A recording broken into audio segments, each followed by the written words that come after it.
아니하더라. 아멘. 5월 7일 화요일입니다. 오늘은 요한계시록 16장 8절부터 11절까지 말씀입니다. 회개하지 아니하더라는 제목입니다. 회개하지 아니하더라. 요한계시록은 6장부터 16장까지가 아주 중요한 내용이라고 그랬어요. 6장부터 16장까지는 7 인이 떨어질 때 세상에서 재앙이 쏟아지고 7 나팔이 울릴 때 또 세상에서 재앙이 쏟아지고 또 7 대접이 엎어질 때 세상에서 여러 재앙들이 쏟아지는 이 모습을 설명해 주고 있는 거예요.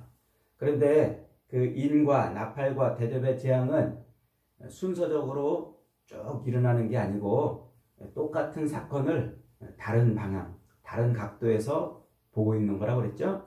그래서 인을 뗀다는 것은 하나님의 이 계획, 말세에 하나님이 세상에 행하시기로 하시는 작정하신 그 모든 계획이 적혀 있는 두루마리를 어린 양이 뗄 때 이제 벌어지는 이야기를 소개하고 있는 것이에요. 이제 그걸 또 다른 각도에서 나팔 재앙이라 이렇게 설명해요. 그러니까 말세에 하나님이 가지고 계신, 세상에 가지고 계신 작정하신 뜻이 뭐냐면 자기 백성들은 다 구원하고 또 하나님의 심판받을 자들은 또 따로 모아내는, 즉 알곡과 쭉정이를 구분해내는 때란 말이에요. 그래서 지금 하나님의 심판이 지금 임했다 하고 경고를 하고 있는 게 이제 나팔이에요. 그래서 이를 떼는 것은 하나님의 작정하심이 지금 시작이 되었다. 그래서 세상 모든 일이 하나님의 작정하신 대로 지금 굴러가고 있다. 요걸 인의 재앙으로 설명하고 있고, 그게 하나님의 심판이 임한 것이다 라고 지금 설명하는 게 나팔 재앙이란 말이에요. 그걸 또 다른 각도에서 이제 보는 게 대접 재앙이라는 거죠. 그 대접. 그래서 성전에 불을 담아서 세상에 없는 그 대접은 무슨 대접이었어요? 그게 성도의 기도가 담겨 있는 대접이다. 그러니까 이 말세, 예수 그리스도의 십자가 죽으심과 부활로 시작이 되고 다시 오실 재림으로 완성이 되는 요 말세에 하나님께서 성도들의 기도를 통해서 일하신다는 것을 말해주고 싶은 거예요. 그래서 대접 재앙이라 이렇게 설명한다고 그랬죠. 자, 오늘은 네 번째 재앙입니다. 8절, 9절 다시 한번 읽어봅니다. 시작. 넷째 천사가 그 대접을 해에 쏟음에 해가 권세를 받아 불로 사람들을 태우니 사람들이 크게 태움에 태워진지라. 이 재앙들을 행하는 권세를 가지신 하나님의 이름을 비방하며 또 회개하지 아니하고 주께 영광을 돌리지 아니하더라. 이제 네 번째 천사가 성전에 불을 담은 그 대접을 세상에 엎었어요. 근데 그 대접을 어디다 엎었어요? 이번에는 해에게 엎었어요. 해에게. 그러자 그 해가 권세를 받아가지고 사람들을 다 태웠다 그랬습니다. 그럼에도 불구하고 사람들이 뭐 했다고요? 회개하지 아니하였더라. 오히려 하나님의 이름을 비방하며 하나님께 영광을 돌리지 않았다. 이렇게 말해요. 여기서 해는 12장 1절에서 여인이 해를 옷 입고 등장하잖아요. 그 해를 의미합니다. 그 12장 1절에서 여인이, 아기를 뵌 여인이 해를 옷 입었다 그랬죠. 그때 그 해가 뭐라고 그랬어요? 예수 그리스도 영광이라고 그랬죠. 예수 그리스도를 의미하는 거예요. 그러니까 지금 여기서 대접이 어디에 쏟아졌냐면 예수님에게 쏟아진 거예요. 예수님에게. 이게 이제 무슨 말인가? 이 예수 그리스도의 영광을 예언한 시편이 여러 편이 있는데 그 중에 시편 19편 5절 6절에 보면 이런 4절부터 보면은 이런 표현이 나와요. 그의 소리가 온 땅에 통하고 그의 말씀이 세상 끝까지 이르도다. 하나님이 해를 위하여 하늘에 장막을 베푸셨도다. 해는 그의 신방에서 나오는 신랑과 같고 그의 길을 달리기를 기뻐하는 장사 같아서 하늘 이 끝에서 나와서 하늘 저 끝까지 운행하며 그의 열기에 피할 자가 없도다. 이렇게 시편 19편에서 해를 노래하는 장면이 나오는데 이게 얼핏 보면은 일반 은총 가운데 하나님이 만드신 저 태양, 저 해를 찬양하고 노래하는 것처럼 보여요. 근데 이게 사실은 예수 그리스도를 예표하는 시예요. 시편 19편이. 그러니까 하나님의 말씀으로서 세상에 등장하는 그 예수님을 이렇게 해처럼 소개를 하고 있단 말이에요. 그래서 그 해를 어디서 나오는 신방, 신혼방에서 나오는 신랑 같다고 이렇게 표현을 하는 거예요. 그러면서 그 신혼방에서 나온 그 신랑이 자기 길을 가는 모습으로 예수 그리스도의 그 사역을 예표하는 그 시간이 시편 19편입니다. 근데 거기에 보면은 하나님이 그 해를 위하여 하늘에 뭐를 펼치셨다? 하늘에 장막을 펼치셨다. 이렇게 말해요. 이거 굉장히 중요한 표현이에요. 이것을 직역을 하면 해가 장막이 되었다. 이런 뜻이에요. 하나님이 해를 위해서 하늘에 장막을 펼치셨다. 이 말을 히브리어 원문을 그대로 직역하면 해가 뭐가 되었다? 장막이 되었다. 이런 의미란 말이에요. 해가 장막이 되었다. 이 말은 저 뒤에 계시록 21장에 가면은 21장 3절 한번 떠들어 보겠습니다. 21장 3절을 한번 펴보세요. 21장 3절에 보면 내가 들으니 보좌에서 큰 음성이 나서 이르되 보라 하나님의 장막이 사람들과 함께 있음에 하나님이 그들과 함께 계시리니 그들은 하나님의 백성이 되고 하나님은 친히 그들과 함께 계신다. 이렇게 어린 양 예수 그리스도를 표현하는 표현이 나와요. 자, 그런데 이게 뭡니까? 하늘에 하나님의 장막이 사람들과 함께 계셨다. 이러죠? 이 표현은 이미 우리가 앞에서 요한복음 공부할 때 다 배운 표현이에요. 요한복음 1장 14절에 가면은 말씀이 육신이 되어 우리 가운데 거하심에 우리가 그의 영광을 보니 아버지의 독생자의 영광이요 은혜와 진리가 충만하더라. 이 말씀 우리가 잘 알잖아요. 많이 배웠잖아요. 암송도 합니다. 말씀이 육신이 되어 우리 가운데 거하심에 요 우리 가운데 거한다. 이 말 이게 스케노우라는 단어인데 이게 장막을 치다. 천막을 치다. 이 말이에요.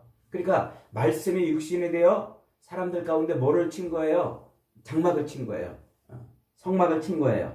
자, 이 장막, 이 성막이 뭐예요? 이게 옛날 구약에 하나님이 이스라엘 백성들을 애굽에서 끄집어내가지고 시내산 밑에 모아서 시내산 언약을 체결하잖아요. 그러면서 그 시내산 언약을 체결하고 모세에게 뭐라고 그래요? 야, 모세야, 너 내가 보여준 대로 빨리 성막을 만들어라. 그래서 성막을 하나 만들어요.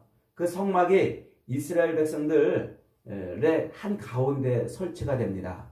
그래서 동서 남북 세 지파씩 12지파가 진을 딱 치고 그리고 레위 지파의 한가운데 성막을 세워요. 그 성막이 바로 여기에 장막인 거예요.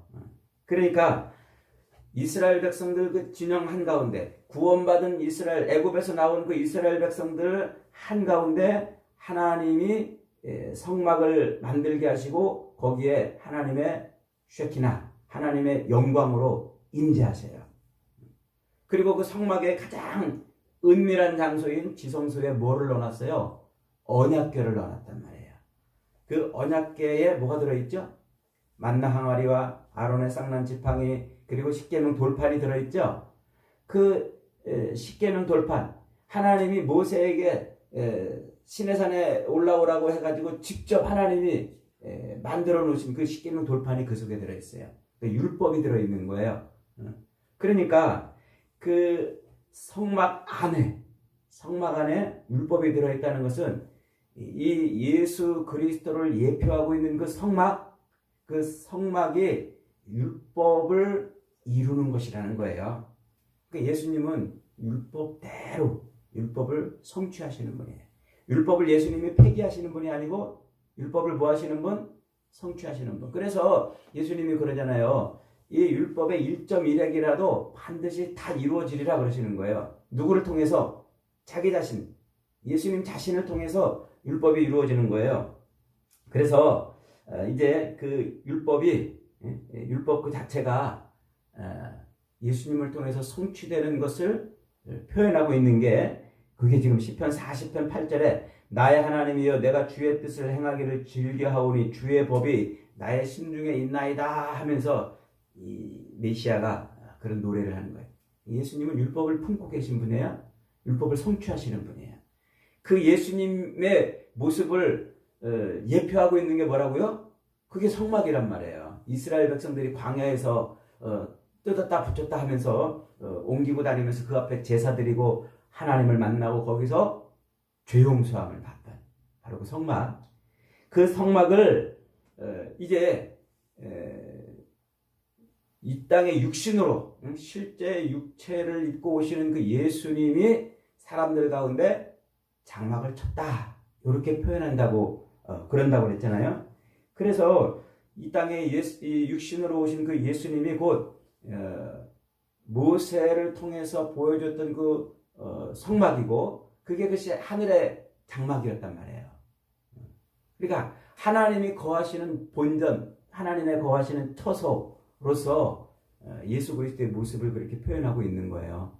그 예수님이 이 땅에 오시는 그 모습을 말씀이 육신이 되어 우리 가운데 오셨다. 즉 장막을 쳤다. 이렇게 표현하는 것이라고 하는 겁니다. 자, 그런데 이제 예수님이 이렇게 육신으로 오셨잖아요.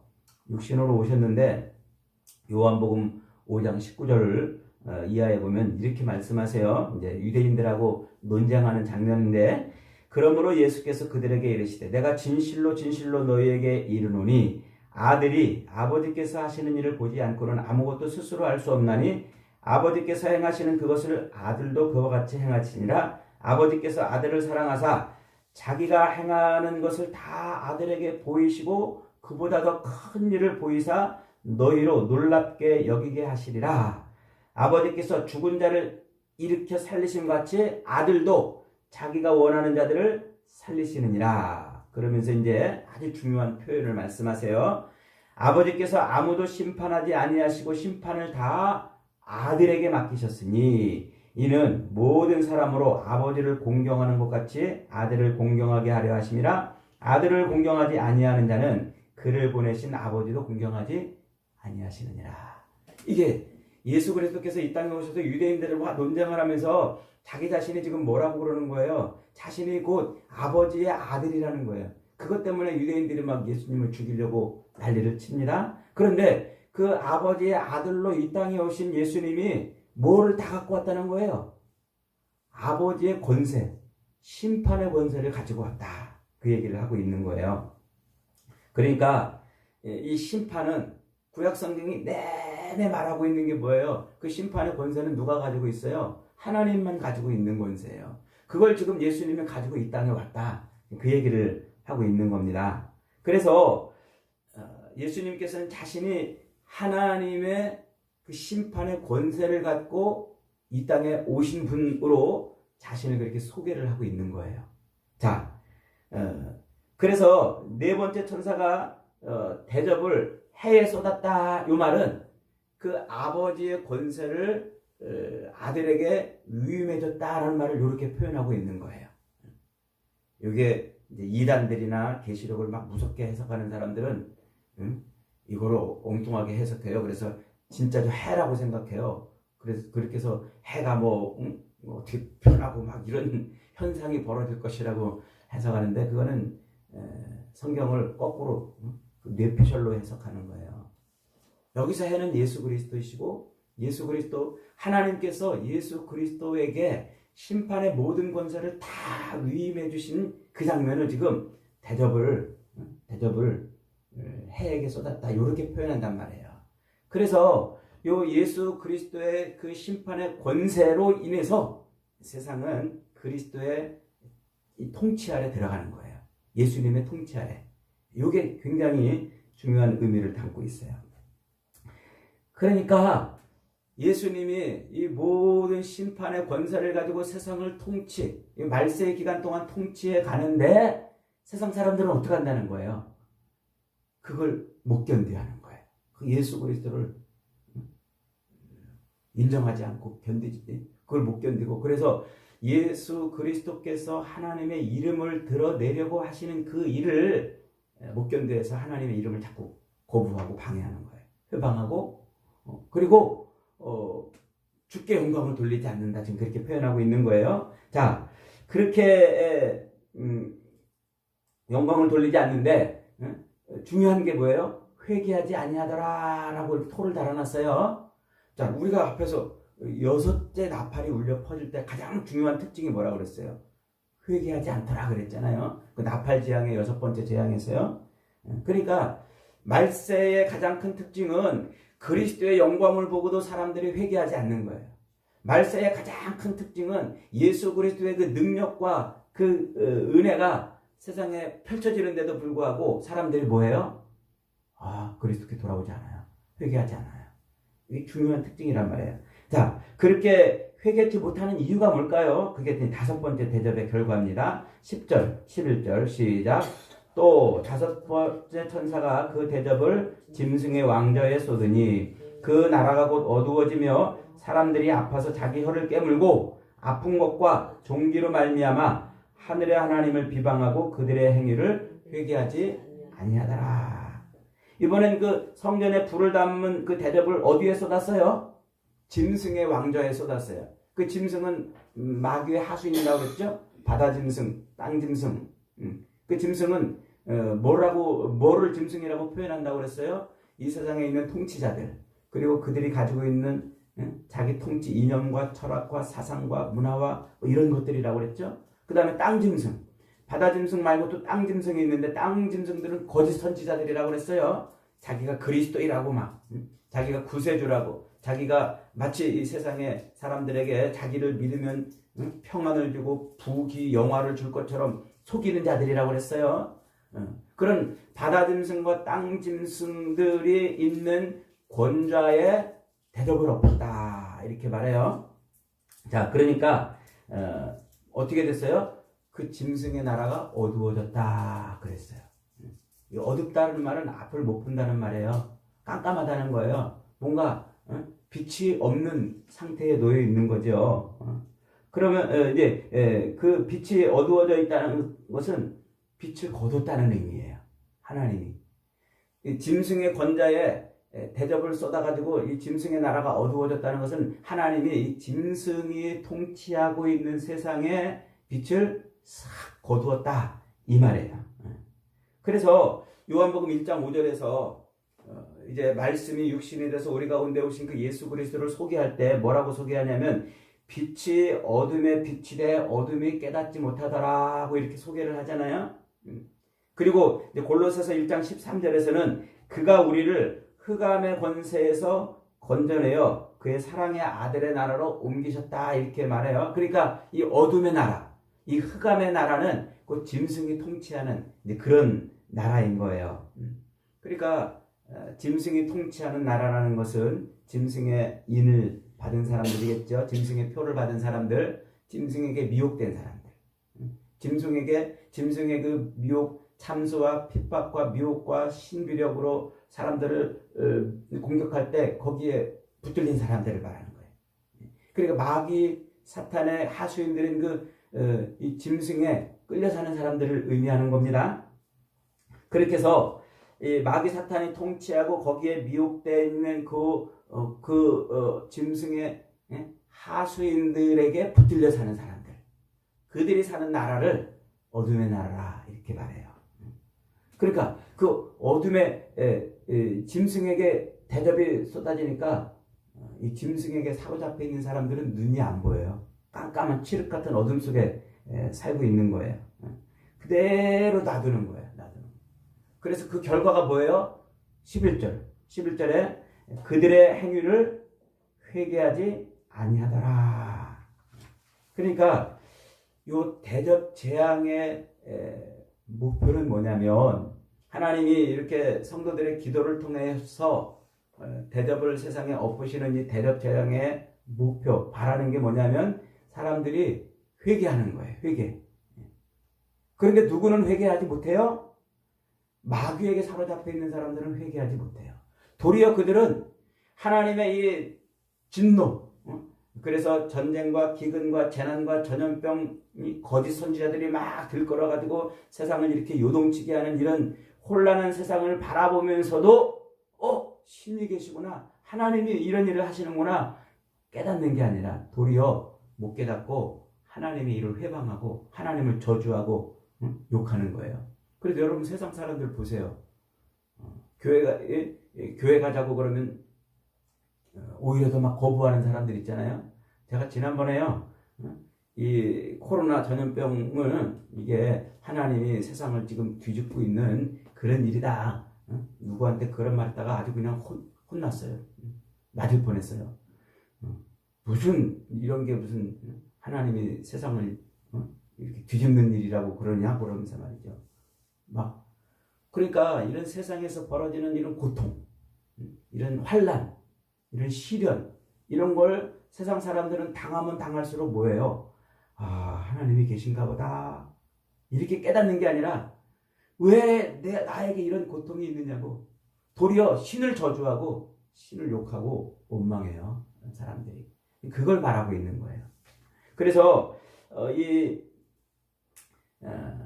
기근이나 전쟁이나 재해나 전염병 같은 이런 가시적인 고통이 오거나 혹은 정신적 고통, 악하고 아픈 종기라고 그랬죠? 그 정신적이고 영적인 피폐함과 공허함이 밀려올 때 신을 찾는 게 아니라 도리어 신을 저주하고 원망하는 그런 일들이 이제 벌어진단 말이에요. 이게 왜 그럴까요? 그게 교만하기 때문에 그런 거예요.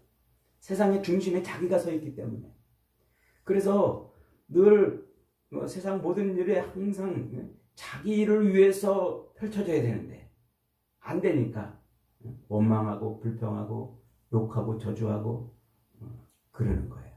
이게 지금 하나님이 대접을 엎어서 예수 그리스도에게는 심판의 권세를 더 부어주시고 짐승의 나라는 점점 더 어두움에 빠지도록 만들어 놓는 거예요. 그러니까 이게 지금 말세의 모습이라는 거예요. 말세의 가장 큰 특징은 뭐예요? 추수하는 거라는 거죠. 추수.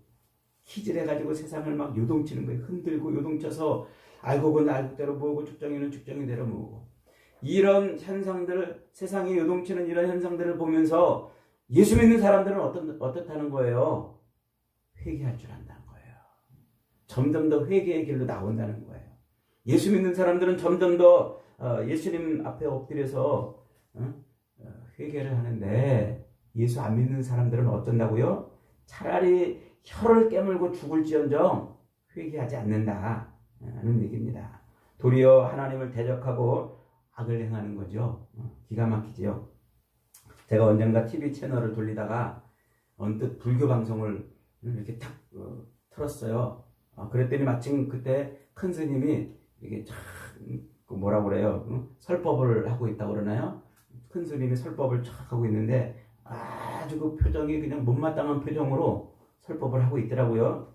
그러면서 자꾸 자기를 죄인이라고 말하는 사람들이 있는데 뭘 몰라서 그러는 겁니다. 사람이 죄 짓는 것도 사실은 실체가 아니고 아무것도 아닙니다. 이런 말을 막 하고 있더라고요. 이게 이제 불교의 교리인 공의 교리를 설명하려고 그러는 것 같은데 그 말은 우리 인간을 죄인으로 보고서 죄의 실체를 강조하려고 하는 우리 기독교를 조롱하고 비난하는 말이었어요. 얼마나 제가 기분이 나쁜지 그분한테 막 큰 소리로 막 따지고 싶었는데 누군지를 몰라서 그냥 텔레비 앞에서 혀만 차고 있었습니다. 여러분 기독교는 무슨 종교? 회개의 종교. 회개의 종교. 본격적으로 사역에 나서신 예수님께서 세상에 던지신 첫 음성이 뭡니까? 회개하라. 천국이 가까웠느니라. 하나님의 나라가 임했느니라. 그러는 거죠. 그래서 천국의 문을 열려면 회개해야 되는 겁니다. 천국의 그 부귀 영화를 누리려면 회개해야 됩니다. 하나님의 그 은혜와 은사를 맛보려면 회개해야 됩니다. 천국의 그 희락과 복락을 누리려면 회개해야 되는 것입니다. 칼빈의 말처럼 회개가 복음의 전부이고 십자가의 전부인 거예요. 그래서 하나님은 우리에게 회개의 기회를 자꾸 주시는 거예요. 그래서 세상에 이런 수많은 일들이 벌어지는 그런 것을 보고 회개하게 하시고, 우리 인생의 수많은 시련과 환난을 겪으면 자꾸 회개하는 거예요. 하나님, 제가 뭘 잘못해서, 하나님, 제가 무슨 하나님의 뜻을 행하지 못해서 이런 겁니까? 자꾸 회개의 자리로 나오는 거예요. 이게 대접의 재앙의 세상이 펼쳐지고 있는 이유인 거죠. 그러나 악에 빠진 사람들은 회개하지 못해요.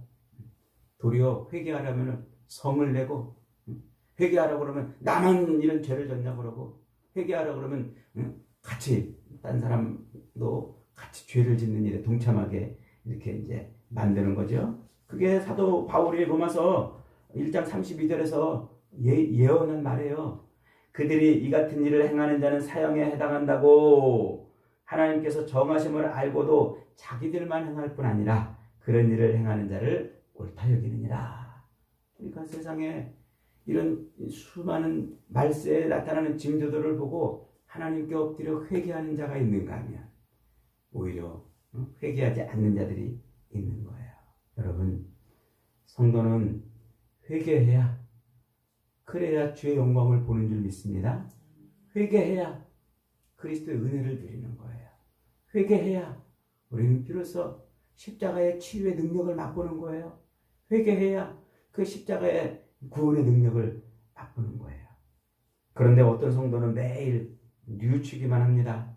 탄식은 하는데 돌아서지를 못해요. 아버지를 멀리 떠났던 그 탕자가 돼지우리에 처박혀서 돼지가 먹는 그 열매를 배로 채우면서 뉘우치기만 했다면 그는 여전히 돼지우리에 살고 있을 겁니다. 그러나 그 탕자는 그 뉘우침과 동시에 돼지우리를 떠나서 아버지 품으로 달려왔습니다. 그렇게 달려오자 아버지는 그에게 가락지를 끼워주고 신을 신겨주고 옷을 입혀주고 잔치를 베풀어 주었습니다. 여러분, 회개는 돌아서는 거예요. 뉘우치는 것이 아니고 하나님 앞으로 돌아오는 것입니다. 그래서 아버지의 품으로 돌아가는 겁니다. 온전한 회개는 탕자의 인생을 완전히 회복시켰고 그의 인생을 잔치의 인생, 축제의 인생으로 바꿔놨습니다. 여러분, 하나님의 품 안에서 잔치를 누리는 인생이 되고 싶지 않으십니까? 돼지우리에서 탄식만 하는 것이 아니라 돌이켜 아버지께로 돌아가는 거예요. 그렇게 회개할 때 우리는 생각이 바뀌고 성품이 바뀌고 습관이 변하고 우리 삶의 목적이 바뀌는 거예요. 그걸 다른 말로 뭐라고 그런다고 그랬어요? 그리스도의 장성한 분량이 충만한 데까지 자라는 것이다. 이게 말세에 하나님이 우리를 통해서 이루고 싶은 거예요. 그래서 우리가 예수 믿으면 금방 천국으로 홀딱 데려가지 아니하고 이 육체의 남은 때를 살게 하시는 겁니다. 그래서 우리는 이 육체의 남은 때를 사는 동안 여러 가지 시련과 환난과 역경과 고난의 길을 걸어가면서 그러면서 십자가를 자꾸 붙들고 자꾸 기도하면서 나의 변화된 삶을 살아내는 겁니다. 그럴 때 우리는 하늘의 은사를 맛보고 그럴 때 우리는 십자가의 치유의 능력을 맛보는 거예요. 그럴 때 우리는 십자가의 구원의 능력을 경험하는 겁니다. 여러분, 회개하셨습니까? 정말 예수 믿고 회개하셨습니까? 아직도 예수님을 자기 삶의 문제를 해결해 주시는 신 정도로만 여기고 그래서 신앙생활을 자기 신 앞에 나가서 비나이다 비나이다 외치는 그런 이방인들처럼 그렇게 신앙생활하고 있지는 않습니까? 아직 예수님을 못 만났거나 성경을 통해서 그리스도의 장성한 분량이 충만한 데까지 자라지 못했기 때문에 그래요. 회개의 길에 들어서지 못한 거지요. 십자가를 통해서 내가 죽었으면, 내가 죽어 너를 살리는 그 예수님을 만났다면 우리는 세상에서 내가 죽었기 때문에 나를 살려달라고 외치지 않아요. 이게 나를 주님의 뜻대로 사용해 주십시오. 기도하게 돼 있단 말이에요. 그런데 여전히 예수 믿는다고 그러면서 나를 살려달라고, 나를 부하게 해달라고, 나를 건강하게 해달라고, 나를 좀 지켜달라고 그렇게 기도하는 것은 이방인들의 기도입니다. 여러분, 우리는 날 때부터 소경된 자들이었어요. 그러나 은혜의 빛을 우리에게 비춰주셔서 우리는 인생의 문제, 죄의 문제, 삶의 문제를 어떻게 해결하는지를 정확하게 보고 있는 사람들입니다. 그리스도 예수의 그 은혜 아래로 들어가는 거예요. 십자가를 붙들고 회개하는 겁니다. 그럴 때 우리는 하나님의 긍휼과 은혜를 누리게 되는 겁니다. 여러분, 하나님의 진노의 대접은 세상 사람들에게는 불같은 저주의 대접이지만 회개가 촉매가 되어서 우리를 거룩한 하나님의 자녀로 만들어주시는 언약의 잔인 줄 믿으시기를 바랍니다. 그래서 우리는 자꾸 회개하고 하나님 앞에 눈물 흘리며 기도해야 돼요. 그 기도가 우리를 살리고 그 기도가 우리의 눈을 자꾸 맑게 해서 우리를 이 땅 남은 육체를 사는 동안 하나님의 자녀로 너끈히 살아가게 만들어 주시는 겁니다. 회개하면 사탄은 우리에게 속수무책입니다. 사탄은 죄가 있어야 장난질도 하고 죄가 있어야 자기 마음대로 조종하는데 회개하는 자는 죄의 용서함을 받기 때문에 산 길로 왔다가 사탄은 7길로 도망가는 것입니다. 날마다 시마다 때마다 일마다 이 회개의 은혜, 회개의 무기를 잘 사용하셔서 말세를 그리스도 예수와 더불어서 하나님의 영광으로 늘 충만한 인생으로 사시기를 주님의 이름으로 축복합니다. 아멘. 말씀 붙들고 한번 기도.